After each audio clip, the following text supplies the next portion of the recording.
کہ کسی وقت میں وہاں قبرستان ہوا کرتا تھا جو اب زمین کے برابر ہو گیا ہے۔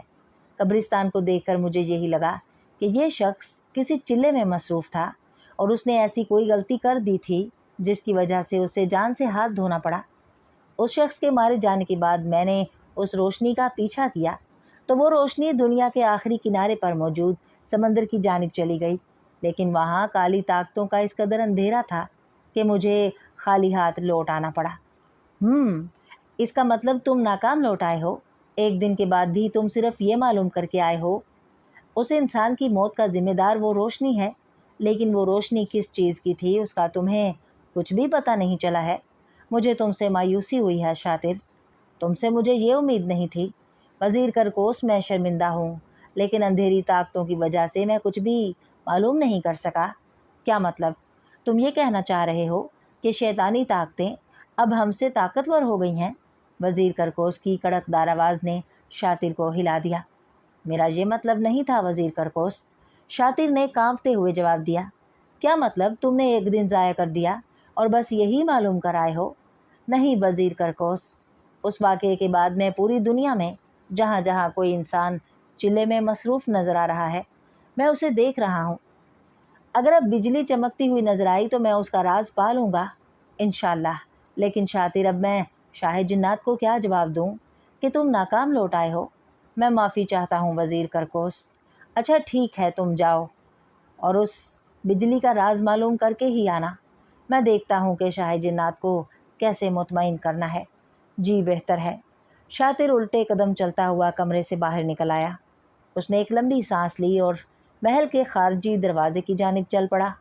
سکندر نے بائک گھر کے باہر کھڑی ہی کی تھی کہ اتر کر دروازہ کھولے کہ اس کی نگاہ سڑک کے دوسرے کنارے پر موجود درخت پر چلی گئی۔ سادھو پنڈت درخت کے پیچھے سے نکل کر اب سکندر کی جانب بڑھ رہا تھا۔ بہت دیر کر دی بالک، لیکن کوئی بات نہیں، پنڈت نے نزدیک پہنچ کر کہا۔ لیکن آپ اتنی جلدی کیسے پہنچ گئے؟ سکندر نے حیرانگی سے پوچھا۔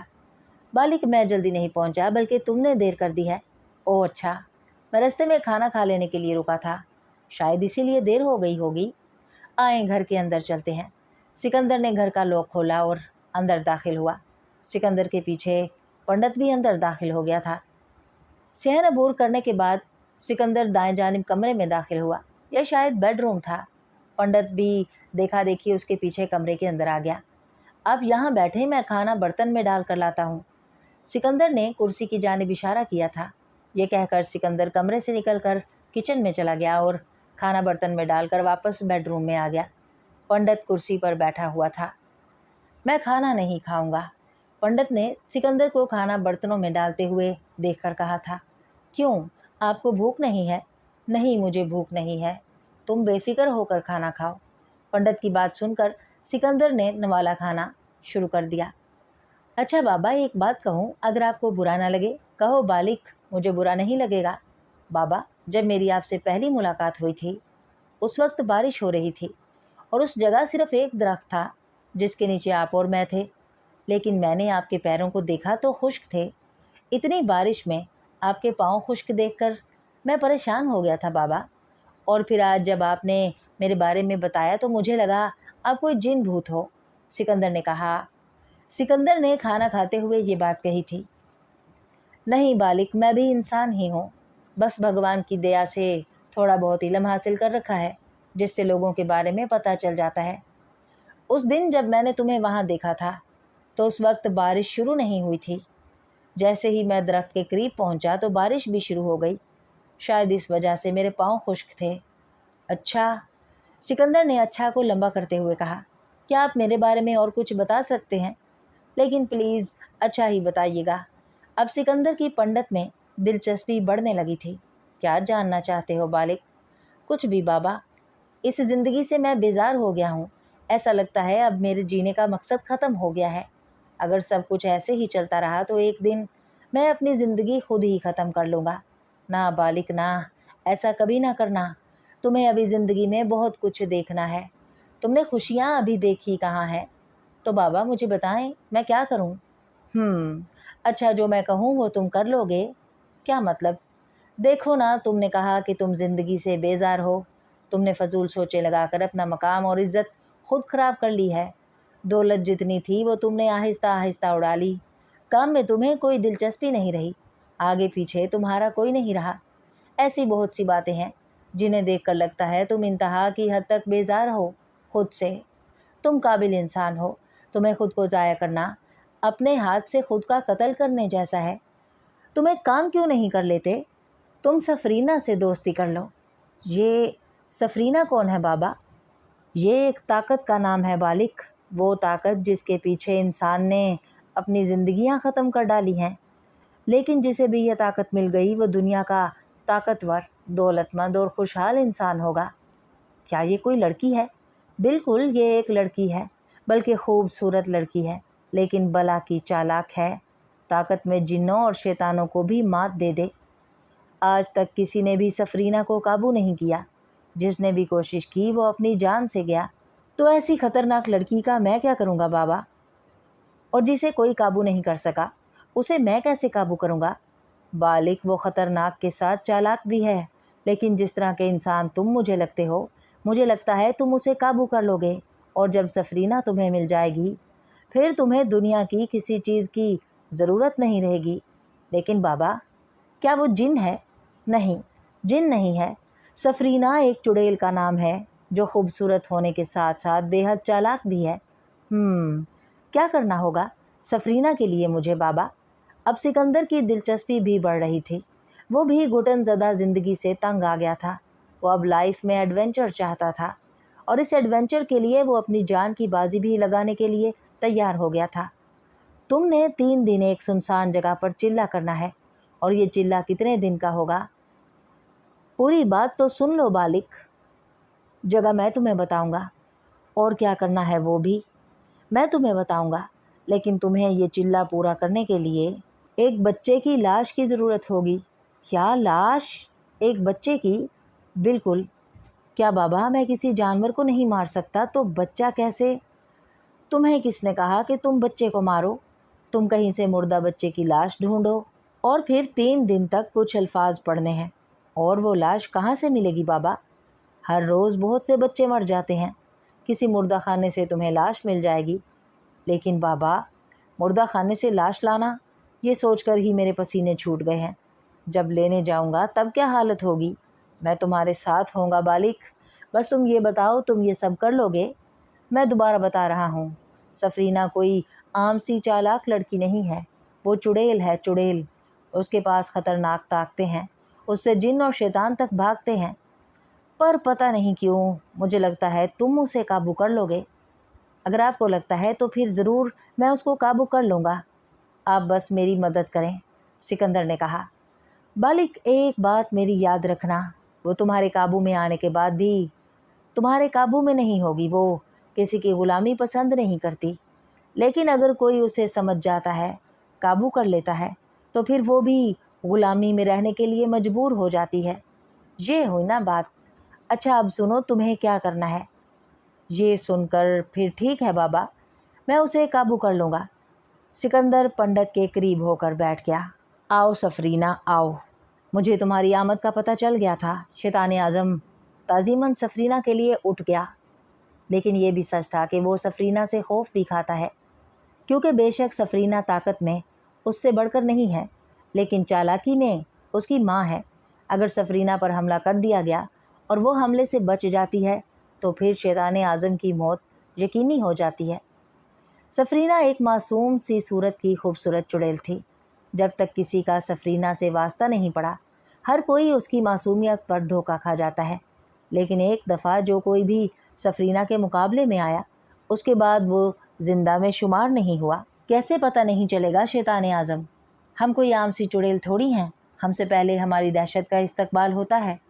شاید تمہارے کارندوں نے ہماری دہشت کو چمکتے ہوئے دیکھ لیا ہوگا۔ ہاں ہاں ہاں، بالکل ایسا ہی ہے۔ شیطان اعظم نے جعلی ہنسی سے حامی بھری۔ سفرینہ شیطان اعظم کے تخت کے ساتھ بڑی کرسی پر بیٹھ گئی، اور اس کے لیے اسے اجازت لینے کی بھی ضرورت پیش نہیں آئی۔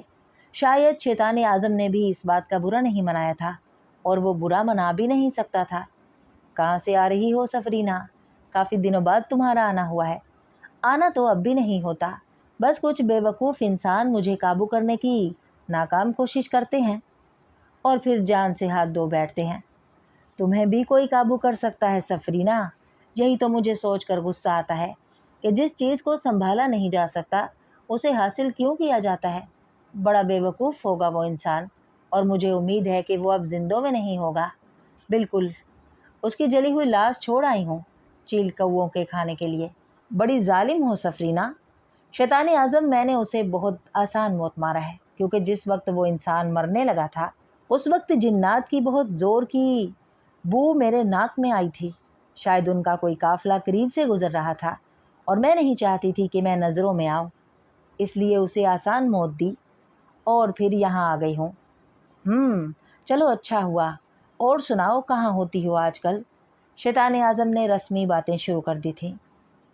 اس وقت رات کے 10 بج رہے تھے اور سکندر شہر کے سرکاری ہسپتال سے قریب والی سڑک پر پنڈت کا انتظار کر رہا تھا۔ سکندر نے وقت گزاری کے لیے جیب سے سگریٹ اور لائٹر نکالا۔ جیسے ہی لائٹر سے شعلہ چمکا، سکندر نے اپنی جانب قدموں کی آہٹ محسوس کی۔ ایک ہیولا سا تھا جو سکندر کی جانب بڑھ رہا تھا۔ شاید پنڈت ہوگا۔ یہ سوچ کر سکندر نے لائٹر کے شعلے کو بجھا دیا۔ بالک، میں نے دیر تو نہیں کر دی؟ نہیں بابا، مجھے بھی آئے ابھی چند منٹ ہی ہوئے ہیں۔ اب آپ بتائیں کہ کیا کرنا ہے؟ تم اپنے ساتھ بوری تو لے آئے ہو نا؟ جی، یہ رہی۔ سکندر نے پلاسٹک کی بوری پنڈت کے سامنے کر دی جو وہ گھر سے لے آیا تھا۔ شاباش بالک، اچھا اب خاموشی سے میرے پیچھے پیچھے آؤ، اور یاد رہے آواز نہیں نکالنی۔ جی ٹھیک ہے۔ پنڈت نے ہسپتال کے ساتھ والی گلی میں قدم رکھا۔ چونکہ رات کا وقت تھا، چاند نہ ہونے کی وجہ سے گھوپ اندھیرا تھا، لیکن ہسپتال کی عقبی دیوار کے ساتھ موجود بجلی کے کھمبے پر 100 واٹ کا بلب جل رہا تھا، جس کی وجہ سے ان دونوں کا ایک ہیولا سا بنا ہوا تھا۔ پنڈت کا رخ بھی اس کھمبے کی ہی جانب تھا۔ جیسے جیسے وہ دونوں کھمبے کے قریب ہو رہے تھے، ویسے ہی ان دونوں کے خد و خال واضح ہو رہے تھے۔ 200 قدم چلنے کے بعد اب وہ کھمبے کے نیچے پہنچ چکے تھے اور وہیں پر ہسپتال کی دیوار ختم ہو رہی تھی۔ جیسے ہی وہ کھمبے کی دائیں جانب مڑے، لوہے کا ایک چھوٹا سا دروازہ ان کا انتظار کر رہا تھا۔ حیرت کی بات یہ تھی کہ رات کے اس پہر بھی وہ دروازہ کھلا ہوا تھا۔ شاید یہ ہسپتال کا عقبی دروازہ تھا جو ملازم استعمال کرتے تھے۔ پنڈت نے آہستہ سے دروازے کے ایک پٹ کو مکمل کھولا اور اندر داخل ہو گیا۔ سکندر بھی اس کے پیچھے بغیر آواز پیدا کیے اندر داخل ہو گیا۔ ہسپتال کے عقبی جانب کو کھمبے کے بلب نے روشن کر رکھا تھا، اس لیے ہسپتال میں اچھی خاصی روشنی تھی۔ یہ ہسپتال کی پارکنگ والی جگہ تھی اور اس وقت ایک پرانی ایمبولینس پارکنگ میں کھڑی ہوئی تھی۔ پنڈت نے پارکنگ کی جانب قدم بڑھائے اور سکندر بھی اس کے پیچھے چل پڑا تھا۔ ایمبولینس کے قریب پہنچ کر پنڈت نے سکندر کو اشارہ کیا اور سکندر پنڈت کے قریب ہو گیا۔ بوری مجھے دو، اور یاد رہے جب تک میں واپس نہ آؤں کوئی آواز نہیں نکالنا۔ سکندر نے ہاں میں گردن ہلانے میں ہی عافیت جانی۔ پنڈت نے بوری لینے کے لیے ہاتھ بڑھائے اور سکندر نے بوری پنڈت کو تھما دی۔ پنڈت سکندر کو وہیں چھوڑ کر چلا گیا۔ اب سکندر تھا اور ویران ہسپتال۔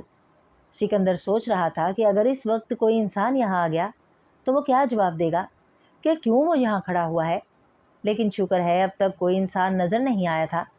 سکندر کا دل کر رہا تھا کہ سگریٹ جیب سے نکال کر سلگائے، لیکن پنڈت کی ہدایت تھی کہ کوئی آواز نہیں نکالنی، ایسا نہ ہو کہ لائٹر کی آواز یا روشنی سے کوئی اس طرف آ جائے، اس لیے خاموش کھڑا رہنا ہی بہتر تھا۔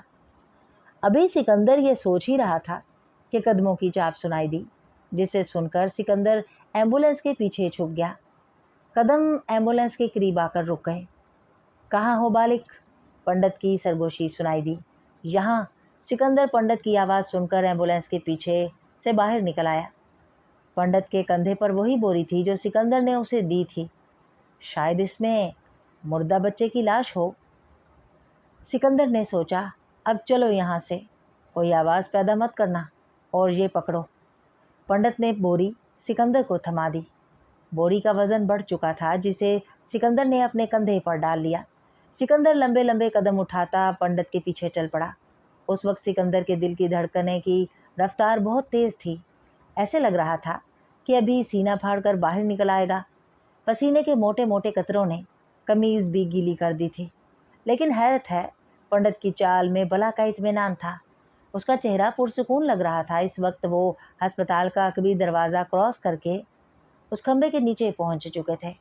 اب یہاں سے تم اپنی سڑک پکڑو اور میں دوسری سمت پکڑتا ہوں۔ تمہیں میں اسی جگہ ملوں گا جہاں تم نے چلا کرنا ہے۔ یاد رہے تمہارے پاس وقت بہت کم ہے اور تم نے باقی کا سامان بھی اٹھا لیا ہے نا؟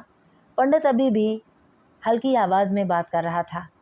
جی، آپ نے جو جو چیزیں بتائی تھیں میں نے سب اٹھا لی ہیں۔ شاباش، بس اب چلو، میں تمہیں وہیں ملتا ہوں۔ یہ کہہ کر پنڈت نے اپنا رخ سڑک کی جانب کر لیا اور سکندر نے دایاں راستہ پکڑ لیا۔ اب یہ کہاں جائے گا؟ سکندر نے دل میں سرگوشی کی۔ شاطر کو رہ رہ کر خود پر غصہ آ رہا تھا۔ اسے سمجھ نہیں آ رہی تھی کہ کیا کرے۔ اس نے وزیر کرکوس کو تو کہہ دیا تھا کہ پوری دنیا میں کہیں بھی کوئی چلا کر رہا ہوگا وہ وہاں جائے گا اور دیکھے گا کہ چمکتی بجلی وہاں نظر آتی ہے یا نہیں، لیکن اب اسے اپنی بے وقوفی پر غصہ آ رہا تھا کیونکہ اس طرح معلوم کرنے میں بہت وقت ضائع ہوگا۔ شاطر نے یہ معلوم کرنے کے لیے کہ وزیر کرکوس نے اس بارے میں شاہ جنات کو تو نہیں بتا دیا، اس نے اپنی آنکھیں بند کر لیں اور لمبا سا سانس لے کر وزیر کرکوس کے جسم کی خوشبو کو اپنے دماغ میں محسوس کرنے لگا۔ چند سیکنڈ نہیں گزرے کہ وزیر کرکوس اس کے سامنے نظر آ گیا۔ وزیر کرکوس کہیں شاطر کی خوشبو نہ سونگھ لے، اس لیے اس نے وزیر کرکوس سے تھوڑا فاصلہ رکھا۔ اس وقت وزیر کرکوس اپنی آرام گاہ میں لیٹا ہوا تھا۔ یہ دیکھ کر شاطر نے خوشبو سونگھنے کا سلسلہ منقطع کر لیا اور آنکھیں کھول دیں۔ وزیر کرکوس تو سو رہے ہیں، اب کیسے پتہ چلے گا کہ انہوں نے شاہ جنات سے بات کی ہے یا نہیں؟ شاطر نے خود کلامی کی۔ جیسے اندھیرے کمرے میں بلب چمکتا ہے ویسے ہی شاطر کے دماغ میں روشنی چمکی۔ اگر میں وہیں اس روشنی کا انتظار کروں جہاں میں اسے چھوڑ آیا تھا، ہو سکتا ہے وہ روشنی ابھی وہیں ہو۔ جیسے ہی وہ روشنی باہر نکلے گی میں اس کا پیچھا کر لوں گا اور پھر اس کا راز معلوم کر لوں گا۔ ہاں، یہ ٹھیک رہے گا۔ شاطر نے اپنے ہی سوال کا خود جواب دیا۔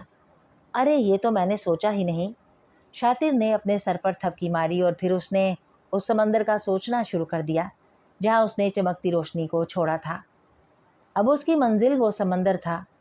سفرینہ نے شیطان اعظم کو گردن ہلا کر سلام کیا اور پھر روشنی کی صورت اختیار کر لی۔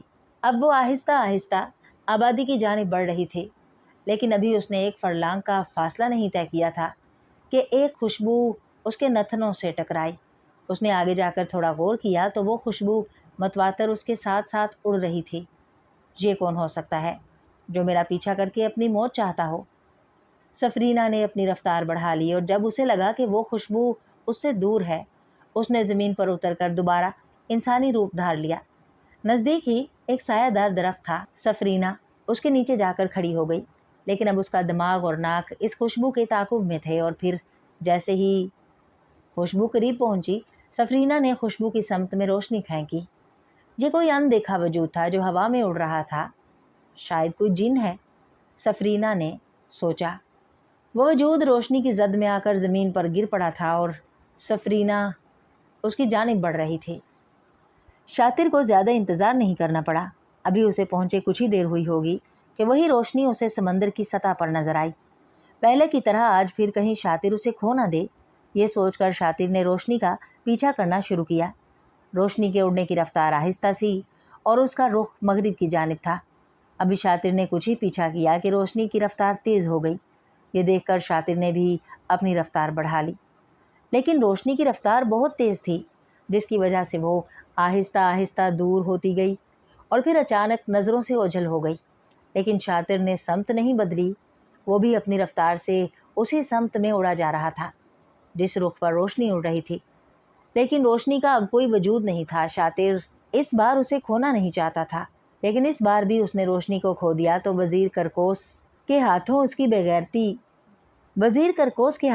بے عزتی پکی تھی۔ شاید اپنی بے عزتی کا سوچ کر اڑ رہا تھا کہ اچانک سے اس کی آنکھوں کے سامنے جھماکا ہوا اور کوئی چیرتی ہوئی چیز اس نے اپنے کندھے پر محسوس کی۔ شاطر کے لیے اپنا وجود سنبھالنا مشکل ہو گیا، جس کی وجہ سے وہ زمین پر گرنے لگا۔ اس کی آنکھیں بند ہو رہی تھی تو کبھی کھل رہی تھیں اور پھر دھڑام سے وہ زمین پر آن گرا۔ ایک مٹی کا گولا تھا جو اس کے گرنے کے بعد اٹھا تھا۔ جب مٹی زمین پر بیٹھ گئی تو وہ دیکھنے کے قابل ہوا۔ ایک جسم چلتا ہوا اس کی جانب بڑھ رہا تھا۔ شاطر نے اپنے کندھے کی جانب دیکھا۔ اس کا زخم آہستہ آہستہ بند ہو رہا تھا، جسے بھرنے میں ابھی چند لمحے لگنے تھے۔ وہ وجود اب شاطر کے پیروں کے قریب آ کر کھڑا ہو گیا تھا۔ چونکہ سورج شاطر کے سر پر تھا، اس لیے وہ وجود واضح نظر نہیں آ رہا تھا۔ تم میرا پیچھا کیوں کر رہے تھے؟ یہ ایک نسوانی آواز تھی جو شاطر کے کانوں سے ٹکرائی۔ اچھا تو وہ روشنی یہ تھی، شاطر نے دل میں سوچا۔ ایک ضرب شاطر کی کمر پر پڑی، جس سے اس کے جسم نے جھٹکا کھایا۔ تم نے کل کسی انسان کا قتل کیا تھا۔ میں بس یہ جاننے آیا تھا کہ وہ روشنی کس چیز کی تھی۔ شاطر نے جواب دینے میں ہی عافیت جانی۔ اچھا، وہ پاگل پتہ ہے کیا کر رہا تھا؟ سفرینہ کو قابو کر رہا تھا۔ سفرینہ کو؟ تم جن ہو شاید۔ دیکھو تمہارا جو بھی نام ہے، میری تم سے کوئی دشمنی نہیں ہے۔ تمہاری زندگی اسی میں ہے کہ تم میرا پیچھا کرنا چھوڑ دو، نہیں تو اپنی موت کے ذمہ دار تم خود ہوگے۔ فی الحال تمہارے لیے یہ سزا کافی ہے۔ اب اگر تم میرے پیچھے آئے تو پھر یاد رکھنا تمہیں دوسرا موقع نہیں ملے گا۔ سفرینہ نے شاطر کو دھمکی دی۔ یہ کہہ کر سفرینہ واپس مڑی اور پھر شاطر کے سامنے ایک روشنی کا جھماکہ ہوا جو تیز رفتاری سے اڑنے لگا تھا۔ سفرینہ یہ نہیں جانتی تھی کہ شاطر اس کی خوشبو سونگھ چکا تھا۔ شاطر کا زخم بھر گیا تھا، جسے دیکھ کر وہ اپنی جگہ سے اٹھ کھڑا ہوا۔ اس نے اپنی پرواز کا رخ محل کی طرف کر دیا۔ اس کی بے عزتی پکی تھی، لیکن اب اس کے پاس ایک نام تھا، سفرینہ۔ بالک، چلہ شروع کرنے سے پہلے میری ایک بات یاد رکھنا۔ سفرینہ کو دوست بنانا ناممکنات میں سے ہے۔ جس نے بھی سفرینہ کو قابو کرنا چاہا، وہ موت کی وادی میں چلا گیا۔ جیسے ہی تم دائرے میں بیٹھ کر پڑھنا شروع کرو گے، تمہیں ایسے خوفناک منظر دیکھنے کو ملیں گے کہ عام بندہ اگر دیکھ لے تو اس کا دل دھڑکنا بھول جائے۔ کالی طاقتیں کبھی نہیں چاہیں گی کہ سفرینہ تمہاری غلامی میں آئے۔ اگر 2 راتوں تک تم یہ سب برداشت کرتے رہے اور بچ گئے تو تیسری رات سفرینہ تمہارے سامنے آئے گی، لیکن وہ تمہارے قابو میں آنے کے لیے تمہارے سامنے کوئی ایسی شرط رکھے گی جسے تم پورا نہیں کر سکو گے، اور شرط پورا نہ کرنے کا مطلب موت ہے۔ اسی لیے میں تمہیں ایک بار پھر خبردار کر رہا ہوں کہ خود کو خوف میں مت ڈالنا۔ وہ تمہیں جو بھی کہے وہ ضرور کرنا، پھر ہی تم اسے قابو کر لو گے۔ پنڈت سکندر کو شہر سے دور ایک ویران جگہ پر لے آیا تھا۔ یہ کوئی میدانی علاقہ تھا جس پر جگہ جگہ چھوٹی چھوٹی جھاڑیاں تھیں، لیکن اس کے علاوہ جو چیز تھی وہ ایک عجیب سی بدبو تھی، ایسی بدبو جو گوشت کے جلنے سے پیدا ہوتی ہے۔ اس وقت رات کے 11:45 ہو رہے تھے اور پنڈت سکندر کو مستقبل میں ہونے والے خدشات سے آگاہ کر رہا تھا۔ سکندر کے پاس اس وقت لال مرچ، ماچس، ایک چاقو اور بوری میں ایک بچے کی لاش تھی۔ پنڈت نے ایک صاف اور برابر جگہ ڈھونڈی اور سکندر کی طرف اپنا چہرہ کر لیا۔ کیا کہتے ہو بالک، تیار ہو تم؟ جی بابا، میں تیار ہوں، لیکن چلہ شروع کرنے سے پہلے میں ایک سوال پوچھنا چاہتا ہوں آپ سے۔ پوچھو بالک، ضرور پوچھو۔ آپ میری مدد کیوں کر رہے ہیں؟ کافی مشکل سوال پوچھ لیا ہے بالک۔ ہمارے پاس وقت بہت کم رہ گیا ہے، لیکن میں تمہیں سب سچ بتاتا ہوں۔ میں بھی تمہاری طرح ایک نوجوان اور ہنس مکھ انسان ہوا کرتا تھا۔ پھر ایک دن میری ملاقات ایک پنڈت سے ہوئی، جس سے مجھے سفرینہ کے بارے میں پتہ چلا۔ اس وقت میرا خون گرم تھا، میں نے بغیر تصدیق کیے چلہ کرنے چل پڑا۔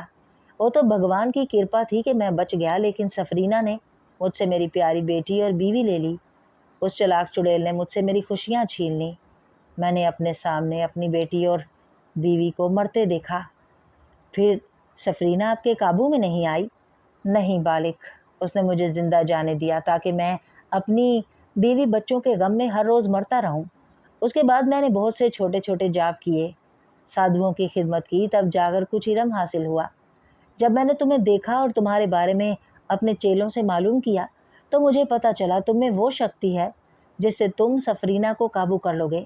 تم بھی میری طرح اپنا سب کچھ ہار چکے ہو۔ تم خود ہی دیکھ لو، اب کل سے اب تک تمہیں نہ کوئی سوچ آئی، نہ تم پریشان ہوئے۔ یہ سفرینہ تمہاری زندگی کو بدل کر رکھ دے گی۔ لیکن بالک، یاد رکھنا، تم سفرینہ سے ہر کام کروا لینا، لیکن اس پر کبھی بھروسہ نہ کرنا۔ اور تمہیں مارنے کے لیے تم پر بہت سے داؤ چلائے گی، لیکن اپنی زندگی میں تم جس طرح پھونک پھونک کر قدم اٹھاتے تھے، ویسے ہی سفرینہ کو سنبھالے رکھنا۔ وہ آفت کی پڑیا ہے۔ اچھا، اب وقت شروع ہونے والا ہے، تم جلدی سے دائرہ لگ کر بیٹھ جاؤ اور اپنا جاپ شروع کرو۔ اچھا، ایک بات اور، اب میں تم سے کبھی نہیں مل سکوں گا، بھگوان تمہاری مدد کرے۔ یہ کہہ کر پنڈت نے